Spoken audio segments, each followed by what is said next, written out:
Roma 5 ayat 4-5. Dan ketekunan menimbulkan tahan uji, dan tahan uji menimbulkan pengharapan. Dan pengharapan tidak mengecewakan, karena kasih Allah telah dicurahkan di dalam hati kita oleh Roh Kudus yang telah dikaruniakan kepada kita. Yesus Kristus datang untuk memberi kita pengharapan di tengah situasi yang paling kelam sekalipun. Mari meletakkan harapan kita dalam setiap langkah dan rencana kita hanya kepada Kristus saja. Selamat memasuki Minggu Advent yang pertama. Tuhan Yesus memberkati kita semua. Salam MD Yes. Salam damai sejahtera, jemaat yang dikasihi oleh Tuhan. Kita patut bersyukur karena hari ini kita memasuki Advent Minggu pertama. Hampir 1 tahun kita melewati tahun 2020 dan tanpa terasa akan menyambut hari Natal kembali. Oleh sebab itu, mari kita datang menghadap Tuhan dengan penuh syukur dan hormat. Saya mengundang jemaat berdiri, kita mengambil saat teduh.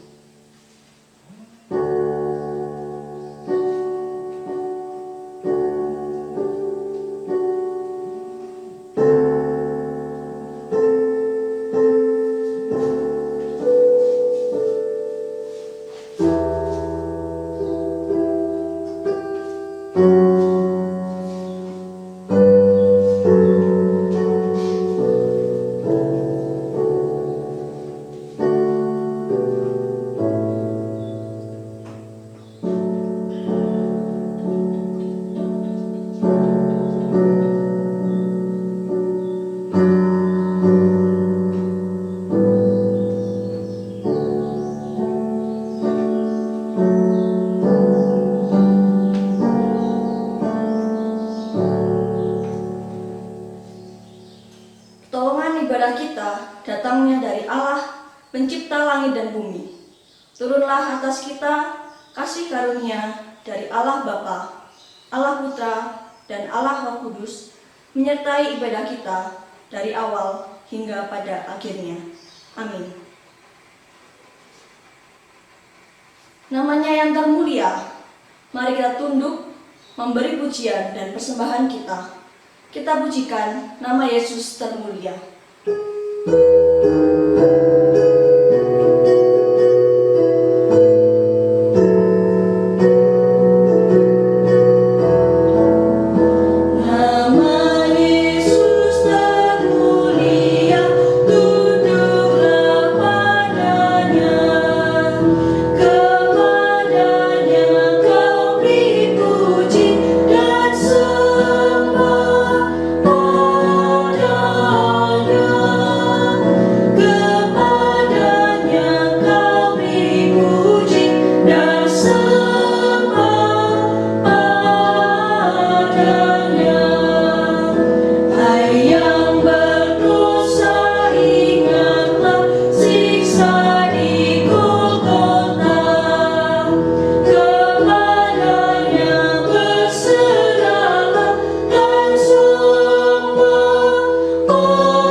dilandasi firman Tuhan dari Mazmur 33 ayat 1.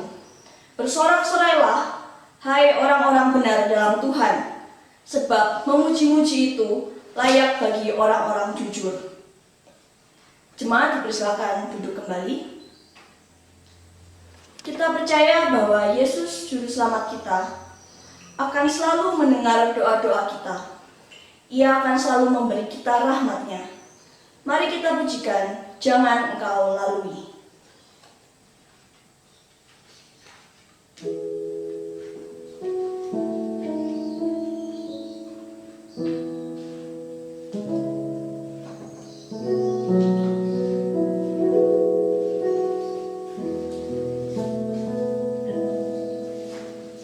Yesus Juru Selamatku,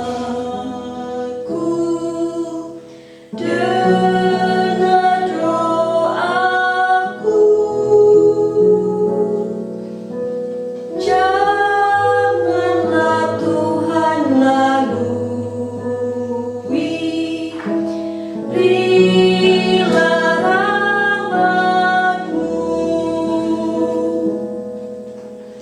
Yesus, Yesus, dengar doaku. Janganlah Engkau lalui, berilah rahmat-Mu. Aku bersujud padamu, janganlah lalu, terus kupandang padamu, berilah rahmat-Mu. Yesus, Yesus, dengar doaku. Janganlah Engkau lalui, berilah rahmat-Mu. Mari kita berdoa. Bapa kami yang ada di surga, hari ini kami anak-anak-Mu datang untuk mengakui segala kesalahan yang telah kami perbuat. Ampunilah kami karena kami telah banyak berbuat dosa. Tuntunlah kami selalu dalam setiap perbuatan dan ucapan kami, supaya kami menjadi saksi dari kasih-Mu. Terima kasih Tuhan, dalam nama-Mu kami berdoa. Amin.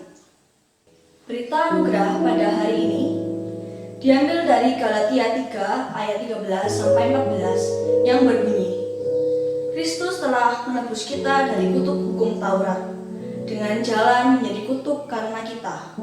Sebab ada tertulis, terkutuklah orang yang digantung pada kayu salib. Yesus Kristus telah membuat ini, supaya di dalam Dia berkat Abraham sampai kepada bangsa-bangsa lain, sehingga oleh iman kita menerima roh yang telah dijanjikan itu.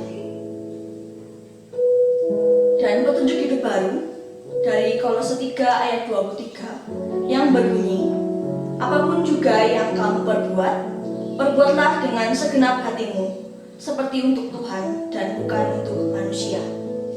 Saya mengundang jemaat untuk berdiri. Kita akan mengikrarkan pengakuan iman kita, pengakuan iman rasuli. Pengakuan iman rasuli.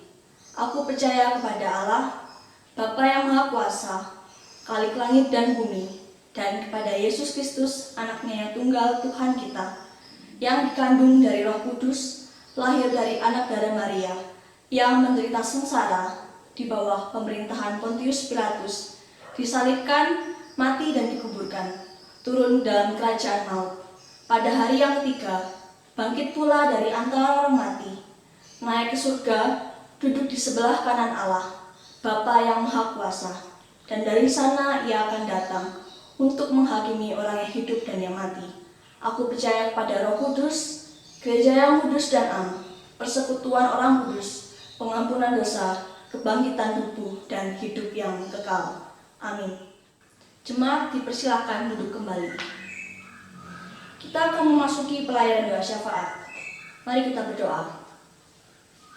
Tuhan Yesus, kami bersyukur untuk segala berkat yang Engkau berikan. Engkau senantiasa menyertai kami anak-anak-Mu. Kami bersyukur karena Engkau masih memberi kami kesempatan, sehingga kami bisa beribadah meskipun secara online. Pada hari ini Tuhan, kami berdoa terus untuk perkembangan kondisi penyebaran virus corona. Berilah kesehatan untuk mereka yang masih dirawat dan sudah pulih. Engkau beri mereka ucapan syukur. Berdoa juga Tuhan untuk keluarga yang berduka karena kehilangan anggota keluarga mereka yang terjangkit virus corona. Engkau hibur dan kuatkan mereka. Kami juga berdoa Tuhan untuk jemaat yang lanjut usia ataupun sedang sakit.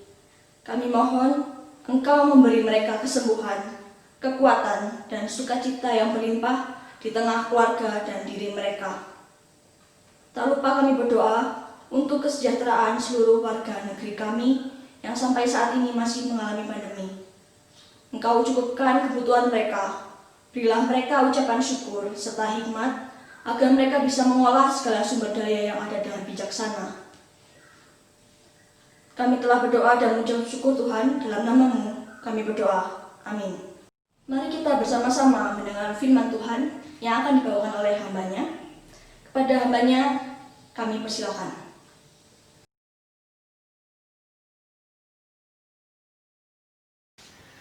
Salam damai sejahtera, jemaat yang dikasihi oleh Tuhan.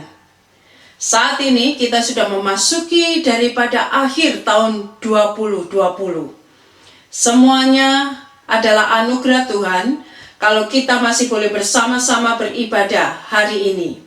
Sebelum kita bersama merenungkan kebenaran firman Tuhan, mari saya mengajak kita semuanya berdoa, memohon pimpinan daripada Tuhan untuk kita boleh mengerti akan kebenaran firman Tuhan. Mari saudara, kita bersama-sama masuk di dalam doa. Bapa kami yang ada di dalam kerajaan surga, betapa hati kami penuh dengan ucapan syukur di hadapan Tuhan, karena perjalanan kehidupan kami di tahun 2020 ini berada di dalam anugerah, berkat, dan pimpinan Tuhan. Sehingga hari ini Tuhan, kami ada sebagaimana kami ada, semuanya karena berkat-Mu, kasih-Mu, dan anugerah-Mu bagi kami. Tuhan, kami bersyukur hari ini kami boleh bersama-sama kembali datang untuk beribadah di hadapan-Mu. Dan tiba saatnya kami akan merenungkan firman-Mu. Tolonglah kami semuanya Tuhan untuk mengerti akan kebenaran firman-Mu, untuk melakukan di dalam sepanjang kehidupan kami. Terima kasih ya Bapa, ini doa kami yang kami alaskan hanya di dalam satu nama Tuhan kami Yesus Kristus. Kami ini sudah berdoa dan mengucapkan syukur. Amin. Saudara yang dikasih oleh Tuhan, beberapa waktu yang lalu saya mendapatkan sebuah gambar. Nah, gambar foto ini. Nah, gambar foto ini saudara yang dikasih oleh Tuhan diambil ketika seorang bayi baru lahir. Ketika bayi itu diangkat oleh seorang dokter, tiba-tiba bayi itu menarik masker daripada dokter itu. Seperti yang kita lihat di dalam gambar.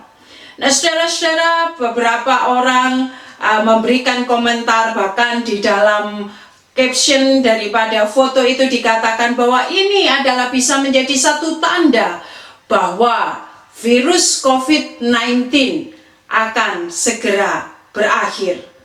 Saudara, saya percaya itulah harapan kita semua.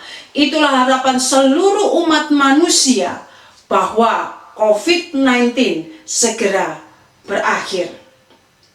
Saudara yang dikasih oleh Tuhan, kalau misalkan Anda ditanya, yaitu apa yang menjadi harapan Anda di tahun depan nanti? Apa yang menjadi harapan Anda di tahun 2021? Tentu harapan kita bermacam-macam, bukan? Kalau misalnya para pelajar, mahasiswa, semuanya akan mengatakan, harapan kami adalah supaya kami segera cepat masuk sekolah, bertemu dengan teman-teman, bertemu dengan orang-orang yang kita kasihi, pengajaran tatap muka segera dilakukan. Tentu itu yang menjadi harapan. Beberapa pengusaha-pengusaha Harapannya di tahun 2021 adalah roda ekonomi boleh terus semakin membaik, usaha-usaha mereka boleh semakin terus maju. Saudara, Anda mungkin yang tengah berjualan apapun, usaha dagang apapun, saudara, tentu kita mengharapkan bahwa pembeli di dalam tahun 2021 itu mengalami peningkatan. Kita ibu-ibu rumah tangga, kita semuanya yang menjadi pembeli, tentu harapan kita adalah barang-barang setidaknya mulai mengalami penurunan. Kita tahu bukan, saat ini beberapa kebutuhan bahan pokok mulai mengalami kenaikan sedikit. Saudara-saudara, sebagai orang tua, kita mengharapkan anak-anak kita menyelesaikan studinya dengan baik. Kita mungkin yang berada di dalam kelemahan tubuh, kita mungkin yang telah memasuki di dalam usia yang lanjut usia. Saudara, kita mengharapkan bahwa kesehatan kita semakin membaik. Setiap manusia mempunyai pengharapan masing-masing. Semua manusia mempunyai pengharapan di dalam tahun 2021. Saudara-saudara yang dikasihi oleh Tuhan, memasuki minggu Advent yang pertama, memasuki daripada akhir tahun 2020 ini merupakan saat yang tepat untuk kembali merenungkan tentang pengharapan yang dimiliki oleh orang-orang Kristen, tentang pengharapan yang dimiliki oleh orang-orang yang percaya kepada Yesus Kristus. Saudara, mari bersama-sama kita membuka Alkitab kita.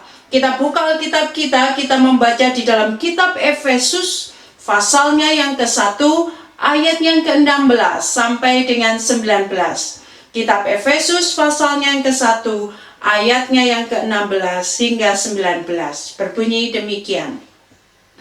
Dan aku selalu mengingat kamu dalam doaku, dan meminta kepada Allah Tuhan kita Yesus Kristus, yaitu Bapa yang mulia itu, supaya Ia memberikan kepadamu roh hikmat dan wahyu untuk mengenal Dia dengan benar, dan supaya Ia menjadikan mata hatimu terang, agar kamu mengerti pengharapan apakah yang terkandung dalam panggilannya, betapa kayanya kemuliaan bagian yang ditentukan bagi orang-orang kudus, dan betapa hebat kuasanya bagi kita orang yang percaya sesuai dengan kekuatan kuasanya. Saudara yang dikasihi oleh Tuhan, pemahaman tentang pengharapan yang kita miliki sebagai orang-orang yang percaya kepada Yesus Kristus itu sangat penting sekali bagi kita. Seperti yang didoakan oleh Rasul Paulus dari bagian yang kita baca tadi, yaitu dia mengatakan, agar kamu mengerti pengharapan apakah yang terkandung dalam panggilannya. Doa daripada Rasul Paulus adalah agar kita mengerti pengharapan apa yang ada di dalam kehidupan orang-orang yang dipanggil oleh Yesus Kristus. Saudara-saudara, pemahaman pengharapan yang kita miliki sangat penting sekali bagi kehidupan kita selama di dunia ini, ataupun ketika Yesus datang kedua kalinya, kehidupan setelah kita mengakhiri kehidupan kita di dunia ini. Saudara-saudara, berbicara tentang pengharapan manusia, Alkitab mengajarkan kepada kita bahwa pengharapan orang-orang yang percaya kepada Yesus Kristus itu berbeda dengan pengharapan yang diberikan oleh dunia. Pengharapan kita sebagai orang-orang yang percaya kepada Yesus Kristus itu memiliki makna yang lebih dalam. Mengapa? Sebab, saudara yang dikasihi oleh Tuhan, pengharapan kita dikaitkan dengan iman kita kepada Yesus Kristus. Dasar pengharapan orang-orang Kristen, dasar pengharapan orang-orang yang percaya kepada Yesus Kristus adalah pada penggenapan kebutuhan umat manusia yang paling hakiki, kebutuhan umat manusia yang paling mendasar sekali, yaitu keselamatan di dalam Yesus Kristus, Putra Allah yang tunggal, untuk menghapuskan segala dosa kita, untuk mengampuni kita, sehingga terbukalah kembali pintu yang dibuka oleh Allah untuk menerima kita. Terbukalah kembali hubungan kita dengan Allah. Saudara-saudara, selain daripada penggenapan nubuatan akan kebutuhan manusia yang hakiki, yaitu keselamatan melalui Yesus Kristus yang menjadi dasar pengharapan kita. Dasar pengharapan kita adalah pengharapan akan kedatangan Yesus yang kedua kalinya. Sebagai Raja yang akan menghakimi seluruh umat manusia, yang akan membawa kita untuk hidup kekal bersama-sama dengan Dia. Saudara yang dikasihi oleh Tuhan, kematian Kristus, kebangkitan Kristus, kenaikan Yesus ke surga, bahkan kedatangan Yesus yang kedua kalinya merupakan dasar pengharapan kita yang kuat, yang teguh, yang kokoh, yang hidup, yang tidak akan tergoyahkan, dan yang tidak akan pernah mati. Mari kita membaca di dalam kitab 1 Timotius, pasalnya yang ke-1, ayatnya yang ke-1. 1 Timotius pasalnya yang ke-1 ayat yang ke-1 berbunyi demikian. Dari Paulus, Rasul Kristus Yesus, menurut perintah Allah, Juru Selamat kita, dan Kristus Yesus, dasar pengharapan kita. Yang kedua, kita melihat di dalam 1 Timotius 4 ayatnya yang ke-10. Itulah sebabnya kita berjerih payah dan berjuang, karena kita menaruh pengharapan kita kepada Allah yang hidup, Juru Selamat semua manusia, terutama mereka yang percaya. Saudara, di dalam dua bagian ini, Rasul Paulus dengan jelas mengatakan bahwa dasar daripada pengharapan orang-orang Kristen adalah Yesus Kristus yang telah mati di atas kayu salib, yang telah bangkit pada hari yang ketiga, yang telah naik ke surga, dan yang akan datang yang kedua kalinya. Karena itulah di dalam 1 Timotius 4 tadi dikatakan, itulah sebabnya mengapa kita harus berjuang, berjerih payah. Kenapa? Sebab kita menaruh pengharapan kita kepada Allah yang hidup, Juru Selamat kita bagi orang-orang yang percaya. Saudara yang dikasihi oleh Tuhan, menurut Anda, kehidupan kita di dalam dunia ini menjadi lebih mudah atau menjadi lebih sulit?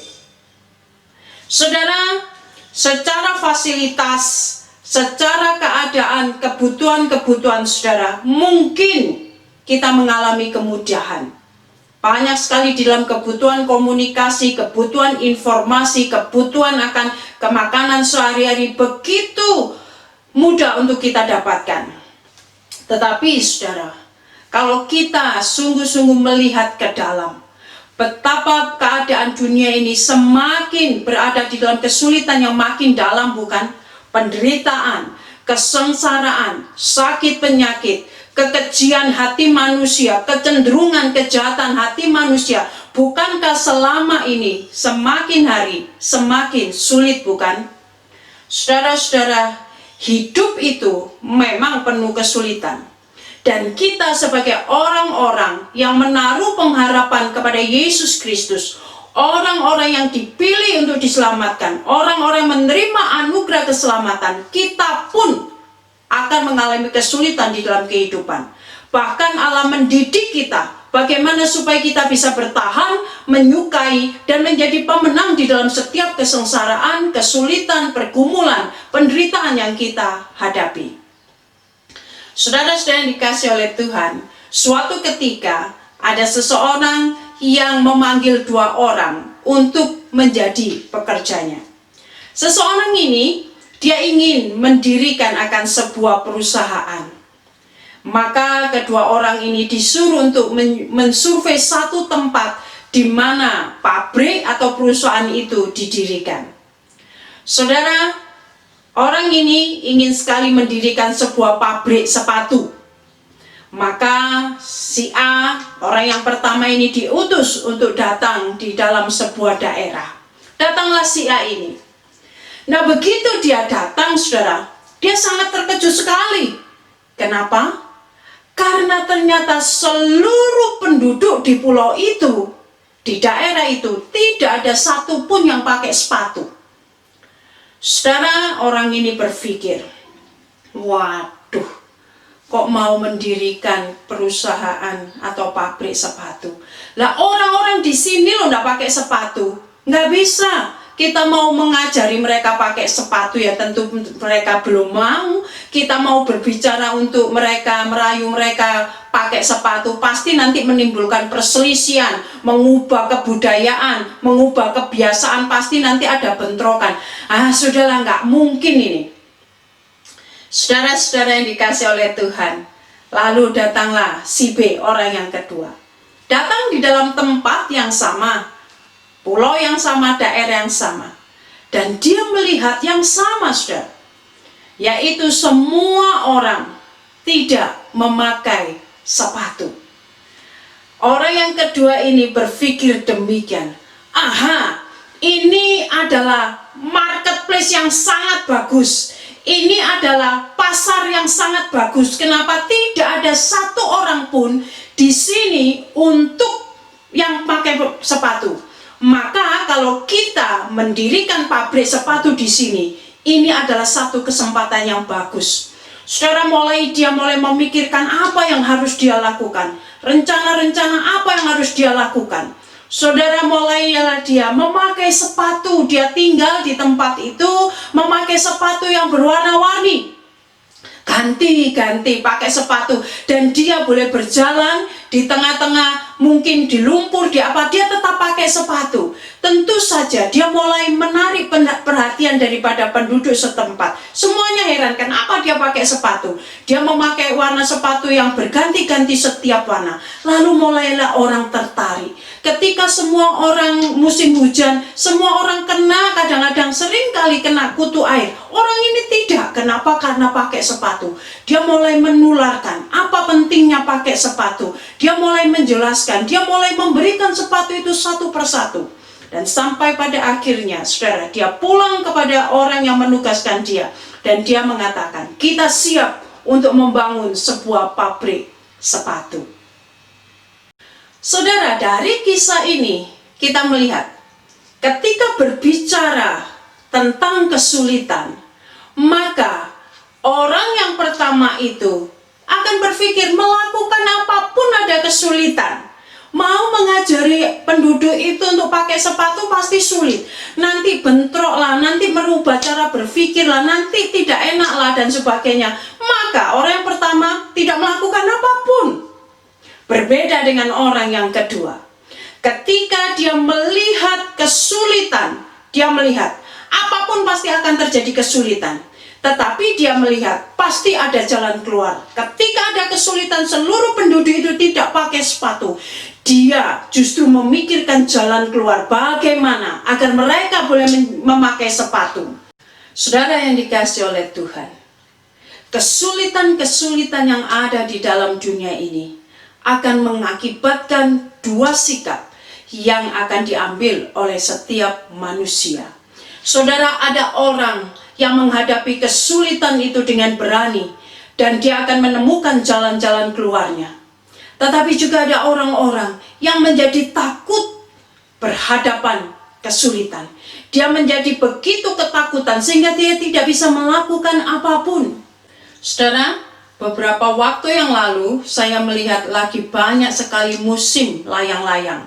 Layang-layang yang dengan berbagai bentuk macam. Saudara, layang-layang ini keadaannya, posisinya dipengaruhi oleh arah angin. Dipengaruhi oleh kekuatan daripada angin. Kalau anginnya tidak mencukupi, maka dia tidak akan bisa terbang tinggi. Saudara, pengharapan yang diberikan oleh dunia ini sama seperti layang-layang. Tidak pernah pasti, segala sesuatunya itu bisa berubah dengan cepat dan drastis sekali. Saudara, kalau kita menggantungkan harapan kita kepada harta yang kita miliki, kepada segala sesuatu yang kita nikmati saat ini, kita melihat bukan? Masa-masa pandemi ini mengajarkan kepada kita betapa semuanya dengan begitu drastisnya bisa berubah. Entahkah itu keuangan kita, entahkah itu deposito kita, entahkah itu asuransi kita, ataukah itu harta emas yang kita miliki, apakah itu kesehatan, entahkah itu bisnis. Bukankah itu semuanya berubah dengan drastis saat ini? Entahkah itu juga orang-orang yang kita kasihi, orang-orang yang dekat dengan kita. Saudara, mereka juga gampang berubah, bergantung dengan keadaan kondisi hati mereka, kesulitan yang mereka hadapi, pergumulan yang mereka hadapi, mereka pun juga mudah sekali berubah. Oleh karena itu saudara, tadi kita setelah membahas bahwa dasar pengharapan kita sebagai orang-orang yang percaya kepada Yesus Kristus bukanlah bergantung kepada hal-hal yang seperti itu. Tetapi dasar pengharapan kita, orang-orang Kristen, orang-orang yang percaya pada Yesus Kristus, mendasarkan pengharapannya kepada karya penebusan Allah di dalam diri Yesus Kristus, dan berdasarkan kepada kedatangan Yesus Kristus yang kedua kalinya. Saudara, kalau kita meletakkan dasar pengharapan kepada Kristus Yesus Tuhan dan Juru Selamat kita, maka kita memiliki dasar pengharapan yang kuat. Pengharapan kita itu seperti sau yang kuat, yang nancap sangat kuat sekali. Dia tidak tergoyahkan. Dia adalah pengharapan yang hidup, yang tidak pernah mati. Oleh karena itu saudara, sebagai orang-orang yang memiliki pengharapan di dalam Yesus Kristus, orang yang mendasarkan pengharapan hanya kepada Yesus Kristus, saudara, kita tidak akan pernah takut menghadapi kesulitan apapun. Kita akan tetap tekun dan setia dan menjadi tangguh menghadapi kesulitan, kesengsaraan apapun yang kita hadapi. Entahkah itu kesulitan kehidupan keluarga, kesulitan ekonomi kita, kesulitan daripada kesehatan kita, kesulitan anak-anak kita, kesulitan usaha kita. Kenapa? Karena seperti yang Rasul Paulus sampaikan di dalam 1 Timotius 4 ayat yang ke-10 yang tadi sudah kita baca, berbunyi demikian. Itulah sebabnya kita berjerih payah dan berjuang, karena kita menaruh pengharapan kita kepada Allah yang hidup, Juru Selamat semua manusia, terutama mereka yang percaya. Saudara, kalau persoalan yang paling hakiki, persoalan yang tidak bisa diselesaikan oleh apapun, oleh siapapun di dalam dunia ini, persoalan yang akan mempengaruhi kehidupan kita setelah kita meninggalkan dunia ini, kalau persoalan itu saudara dapat diselesaikan oleh Yesus Kristus, yaitu masalah dosa, yaitu masalah keselamatan hidup, dapat diselesaikan oleh Yesus Kristus melalui kematiannya, melalui kebangkitannya, kenaikannya ke surga. Bahkan Yesus akan datang kedua kalinya. Kalau persoalan yang paling penting, paling mendasar itu diselesaikan oleh Tuhan Yesus, dan hanya Dia yang bisa melakukannya, maka segala kesengsaraan, penderitaan, segala kesulitan di dalam apapun, keluarga, pelayanan, gereja, usaha Anda, saudara yang dikasihi oleh Tuhan, pastilah akan lebih mudah dikalahkan oleh Yesus Kristus. Pastilah akan lebih mudah bagi Yesus Kristus untuk memberikan jalan keluar. Saudara-saudara, bukankah kematian, kebangkitan, dan juga kenaikan Yesus Kristus menunjukkan bahwa Allah telah menundukkan segala otoritas di bawah kaki Kristus. Yesus Kristus mempunyai otoritas segala-galanya. Oleh karena itu saudara, sebagai orang-orang yang percaya kepada Yesus Kristus, kita percaya bahwa Yesus memberikan otoritas kepada kita untuk menghadapi kehidupan ini, untuk menghadapi kesulitan apapun. Saudara, Yesus memberikan kuasa dan otoritas kepada kita untuk tidak menyerah kepada kuasa dosa, sistem dosa, bahkan segala penderitaan. Saudara-saudara, ingatlah bahwa Yesus Kristus sudah mengalahkan akan dunia ini. Yesus sudah menyelesaikan persoalan yang paling penting yang tidak dapat diselesaikan oleh siapapun, yaitu masalah dosa, masalah keselamatan. Maka apalah artinya menyelesaikan segala kesulitan hidup yang tengah kita jalani. Jangan pernah takut. Dasar pengharapan kita adalah Yesus Kristus. Dan juga saudara, ingatlah kehadiran Roh Kudus di dalam kehidupan orang-orang percaya merupakan wujud penyertaan Allah di dalam setiap langkah kehidupan kita. Sehingga saudara, segala sesuatu yang terjadi dalam kehidupan kita, percayalah, semuanya berada di dalam penyertaan dan perlindungan Tuhan.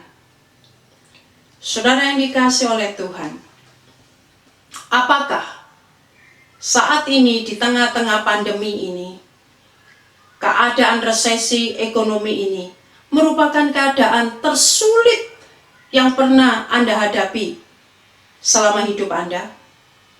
Mungkin ada orang yang mengatakan, ya, ini keadaan yang paling sulit yang saya hadapi. Saya tidak pernah menghadapi keadaan seperti ini. Kalau toh ini memang keadaan yang paling sulit, yang membuat Anda hampir tidak mempunyai pengharapan, hampir membuat Anda jauh daripada Tuhan, hampir membuat Anda ini berputus asa, izinkan saya bertanya kembali. Apakah keadaan tersulit ini adalah keadaan tersulit, satu-satunya keadaan tersulit yang pernah Anda hadapi selama Anda hidup? Saya percaya jawabannya tidak.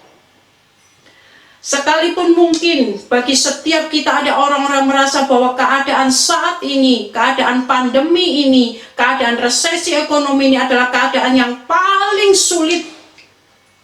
Tetapi itu bukan satu-satunya, bukan keadaan yang paling sulit yang pernah kita alami di dalam kehidupan kita ini, yang telah kita lewati.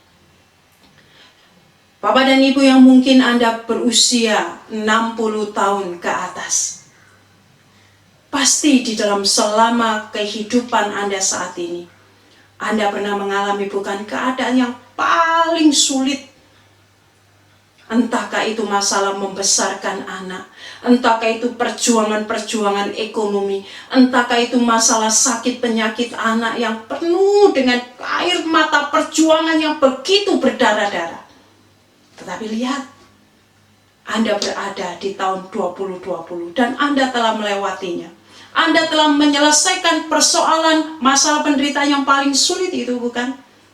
Itu adalah anugerah Tuhan. Dan percayalah, masa-masa anugerah Tuhan tetap ada untuk kita. Ibu dan Bapak yang mungkin seusia dengan saya, apakah keadaan ini adalah saat-saat yang paling sulit, satu-satunya yang paling sulit? Saya percaya kita pernah menghadapi persoalan yang sangat sulit sekali di dalam kehidupan kita. Dan kita bisa melewatinya. Entahkah itu persoalan pernikahan kita, keluarga kita, anak kita pernah terlilit di dalam satu keadaan ekonomi yang begitu hebatnya. Tetapi saat ini, Anda berada di tahun 2020. Anda telah menyelesaikan persoalan-persoalan yang sulit itu. Kenapa? Karena anugerah Tuhan. Dan percayalah, masa anugerah Tuhan itu tetap ada di dalam masa pandemi ini, masa krisis ekonomi ini, masa anugerah Tuhan pasti ada. Rekan-rekan pelajar, rekan-rekan mahasiswa, mungkin saat ini Anda merasa ini adalah saat yang sulit, yang pertama kali untuk belajar online, sulit sekali. Mungkin ini juga adalah saat yang sulit Anda tidak mengikuti wisuda, acara-acara untuk perpisahan dan sebagainya. Saudara, saya percaya kalian pun juga menghadapi masa-masa yang sulit. Masa-masa di mana kalian menangis, masa-masa di mana kalian harus menahan kemarahan, masa yang begitu sulit. Masa-masa di mana Anda mungkin pernah mengalami tidak lulus di dalam ujian, mengalami remedi, mengalami kegagalan di dalam skripsi, kegagalan di dalam masuk universitas. Anda pernah mengalami masa-masa yang sulit itu, bukan? Kenapa? Karena ada masa anugerah Tuhan yang akan terus memimpin Anda. Bahkan di dalam firman Tuhan dikatakan, berbahagialah orang muda yang memikul bebannya, kuknya itu pada masa mudanya. Oleh karena itu, saudara yang dikasihi oleh Tuhan, mari Kita terus kuat di dalam Tuhan. Mari kita tetap tekun, kita tetap sabar, dan mari tetap kita menaruh pengharapan kita kepada Yesus Kristus. Taruhlah harapanmu kepada Yesus Kristus. Saudara, mari bersama-sama kita membaca di dalam kitab Roma pasalnya yang kelima, ayat yang ketiga sampai dengan yang kelima, berbunyi demikian. Dan bukan hanya itu saja, kita malah bermegah juga dalam kesengsaraan. Karena kita tahu bahwa kesengsaraan itu menimbulkan ketekunan, dan ketekunan menimbulkan tahan uji, dan tahan uji menimbulkan pengharapan. Dan pengharapan tidak mengecewakan, karena kasih Allah telah dicurahkan di dalam hati kita oleh Roh Kudus yang telah dikaruniakan kepada kita.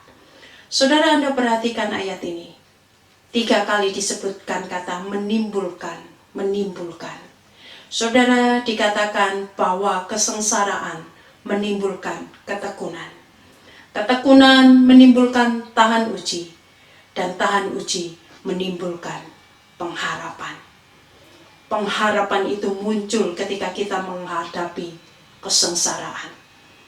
Kesengsaraan itu akan membuat kita tekun, dan ketekunan itu akan membuat kita tahan uji. Setiap kesulitan, kesengsaraan yang kita miliki mempunyai tujuan untuk semakin memurnikan pengharapan kita di dalam Yesus Kristus. Saudara-saudara, ingatlah bahwa kehidupan kita ini tidak berakhir di dalam dunia ini. Tubuh kita akan habis di dalam dunia ini, tapi hidup kita, jiwa kita akan berlanjut di dalam hadirat Allah. Oleh sebab itu, sebagai orang-orang yang percaya pada Yesus Kristus, pengharapan kita bukan hanya pada karya penebusan Yesus Kristus, tetapi juga pengharapan kita terletak kepada kedatangan Yesus yang kedua kali. Di mana ketika kedatangan Yesus Kristus yang kedua kalinya itu, kita akan mendapatkan tubuh yang mulia. Tubuh yang tidak lagi mengenal sakit penyakit. Tubuh yang tidak akan lagi mengalami kematian. Dan juga kita akan mempunyai kehidupan yang kekal bersama-sama dengan Tuhan. Saudara, bukankah ini pengharapan yang kita nantikan? Yesus datang yang kedua kalinya. Biarlah pemahaman ini juga mengingatkan kepada kita bahwa di dunia ini bukan tempat tinggal yang kekal. Kita hidup di dunia ini sebagai seorang pendatang musafir. Hidup kita di dalam dunia ini sementara dan sangat singkat. Oleh sebab itu, saudara, seharusnya lah kita tidak mencurahkan seluruh pikiran kita, mencurahkan seluruh kekuatan kita hanya untuk hal-hal urusan di dunia ini. Hanya untuk melakukan hal-hal yang menguntungkan yang kita nikmati selama di dunia ini. Sedangkan hal-hal yang tidak menguntungkan, yang tidak bisa kita nikmati di dalam dunia ini, kita malas melakukannya, kita enggan melakukannya, atau kita asal-asalan melakukannya. Saudara, pemahaman bahwa Yesus akan datang yang kedua kalinya mengajarkan kepada kita, mari kita tidak memegang begitu erat apapun yang kita miliki di dalam dunia ini. Entahkah itu harta kita, status kita, bisnis kita, anak kita, dan sebagainya. Jangan memegang erat-erat.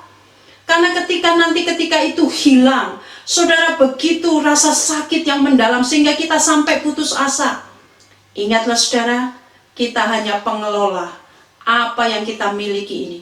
Kita dipercaya oleh Tuhan untuk mengelola harta kita, keluarga kita, bisnis kita, pendidikan kita, kesehatan kita. Kita hanya pengelola. Tetap ingat, pemiliknya adalah Tuhan. Saudara-saudara yang dikasih oleh Tuhan, biarlah di tengah situasi saat ini, di tengah keadaan yang sulit, di tengah banyak orang-orang yang mulai putus pengharapan, di tengah-tengah orang yang mengalami akan kekurangan-kekurangan, kita berdiri sebagai mercusuar pengharapan. Kenapa? Sebab kita mempunyai pengharapan yang begitu kuat, yang kokoh. Maka seharusnya lah kita berdiri sebagai mercusuar pengharapan. Bagi orang-orang yang mengalami kesudahan, kesusahan, keputusasaan, jadilah mercusuar pengharapan bagi mereka. Berikan mereka dorongan semangat. Ulurkan tanganmu untuk memberikan dengan kemurahan hati. Peluk mereka, rangkul mereka, berikan mereka doa, berikan mereka berkat. Saudara, berbagilah berkat dengan banyak orang. Saudara-saudara yang dikasihi, mari kita belajar menjadi orang yang memberikan dorongan semangat. Menjadi pendengar bagi orang-orang yang perlu untuk berkeluh kesah. Menjadi pendoa bagi setiap orang-orang yang tengah berjuang. Menjadi orang yang memberikan bagian di dalam segala kebutuhan orang-orang yang kekurangan. Memberikan uang, memberikan makanan. Saudara-saudara yang dikasih oleh Tuhan, orang-orang yang memiliki pengharapan di dalam Yesus Kristus adalah orang yang aktif dan kuat. Maukah saudara, kita sebagai orang-orang yang memiliki pengharapan di dalam Yesus Kristus yang begitu teguh dan kuat, maukah kita menjadi mercusuar pengharapan bagi orang-orang yang hampir tidak punya pengharapan? Dengan memberikan dorongan semangat, dengan memberikan doa, dengan memberikan senyuman, dengan memberikan apa yang menjadi kebutuhan mereka. Karena saudara, sesungguhnya Natal itu adalah kasih dan pengorbanan Allah yang diberikan kepada Anda dan saya. Maka kita merayakan Natal juga dengan kasih dan pengorbanan bagi sesama kita. Maukah saudara berbagi kasih dan berkorban? Amin. Mari kita berdoa. Tak ada alasan mengeluh selama kau selalu di sampingku. Jiwaku bersyukur padamu, Yesus, Engkaulah satu. Sau bagi jiwaku, tak ada alasan mengeluh selama kau selalu di sampingku. Lidahku bersyukur padamu, Yesus, Engkaulah satu. Sau bagi jiwaku. Terima kasih Tuhan. Tuhan Yesus adalah menjadi dasar pengharapan kami di dalam kehidupan di dunia ini. Di dalam kehidupan kami mengiringi Engkau, kami bersyukur. Bahkan Yesus juga adalah pengharapan kami ketika kami akan bertemu dengan Engkau. Kami bersyukur. Tuhan, di dalam segala keadaan apapun, kami percaya ketika Tuhan bersama dengan kami, maka pengharapan itu akan selalu ada. Kami bersyukur Tuhan mencintai kami.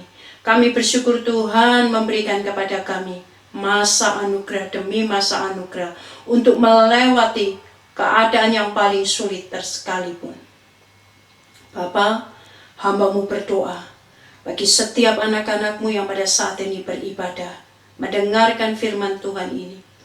Ketika mereka Tuhan menghadapi kesengsaraan, penderitaan, kesulitan yang mungkin hampir mengikis pengharapan mereka, biarlah firman Tuhan ini meneguhkan mereka bahwa sungguh tidak ada alasan bagi kami untuk takut menghadapi kesulitan. Tidak ada alasan bagi kami untuk gentar menghadapi kesulitan. Sebab Yesus adalah dasar kami. Yesus yang akan menyelesaikan bagi kami. Yesus yang akan memberikan hikmat bagi kami untuk kami menyelesaikan.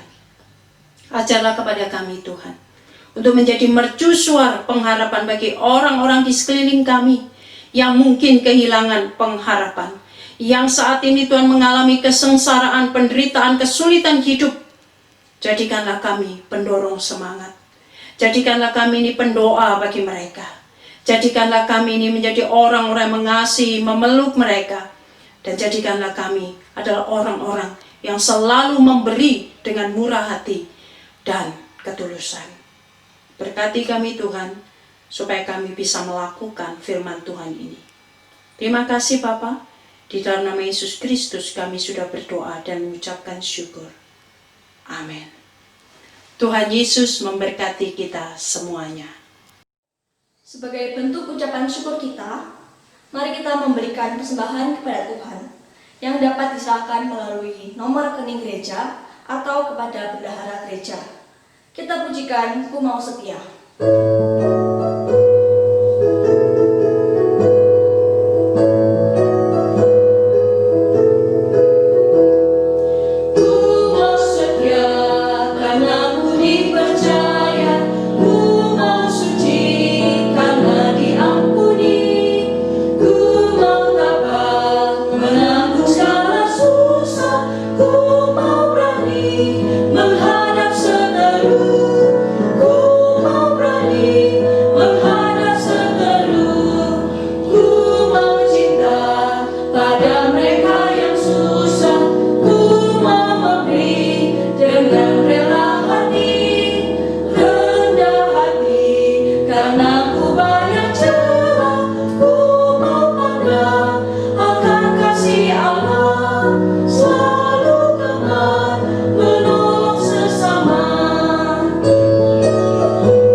Tuhan, kami mengucap syukur karena Engkau selalu memberi kami berkat.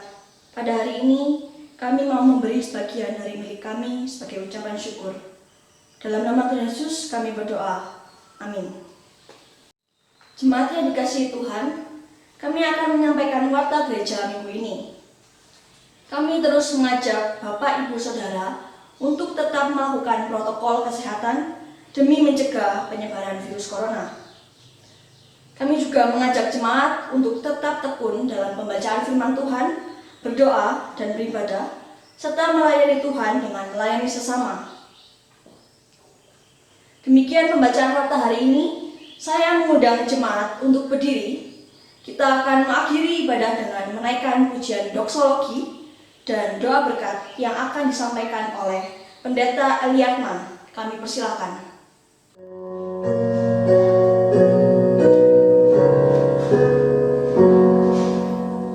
Puji Allah Bapa Putra dan puji Allah Roh Kudus, ketiganya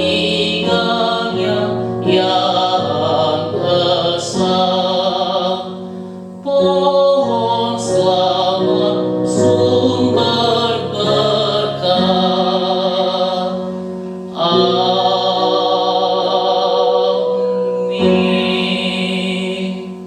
Jemaat yang dikasihi oleh Tuhan, arahkanlah hatimu kepada Tuhan dan terimalah berkat-Nya.